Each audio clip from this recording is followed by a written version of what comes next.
C'est un beau chantier de rénovation qui a lieu en ce moment même dans la petite chapelle de Volstroff, près de Rhénange.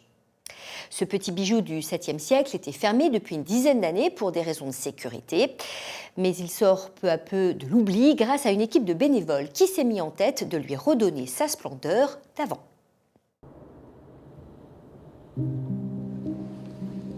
Après plusieurs mois de travaux, l'heure est au réaménagement de la chapelle.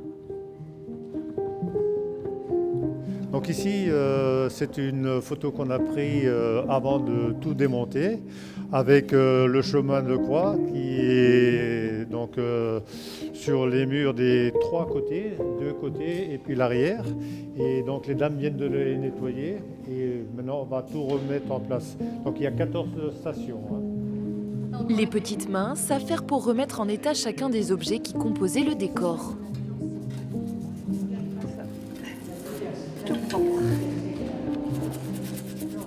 La chapelle Saint-Nicolas fait partie du sentier des Calvaires de Volstroff, un lieu de culte présent depuis le XVIIe siècle, incontournable pour les habitants. Chapelle, c'est ma chapelle, c'est là que j'ai fait faire le baptême de mon gamin, il y a 25 ans. On était nombreux, et puis à l'époque, on avait des messes quasiment très régulièrement, donc c'était vraiment bien. C'est le patrimoine, ça fait partie de notre vie. Moi, ça fait partie de mon histoire personnelle, effectivement, au travers de mon gamin, au travers de plein de choses. C'est quasiment un passage obligé à chaque fois qu'on va se promener, parce qu'effectivement, c'est un moment qui nous permet d'intérioriser. Puis bon, c'est un petit peu triste de ne plus avoir de messe, mais bon, on espère un petit peu quand même, toujours.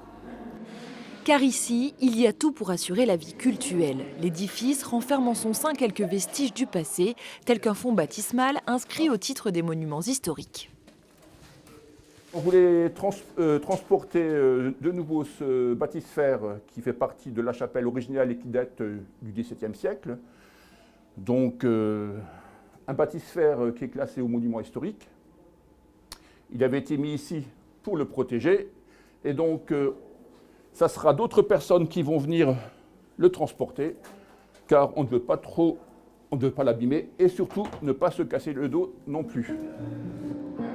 Un ensemble de mobilier liturgique sauvé par la mobilisation locale. L'appel aux dons lancé en mars 2025 avec l'aide de la Fondation du patrimoine a déjà permis de récolter près de 20 000 €, mais le plus dur reste à faire.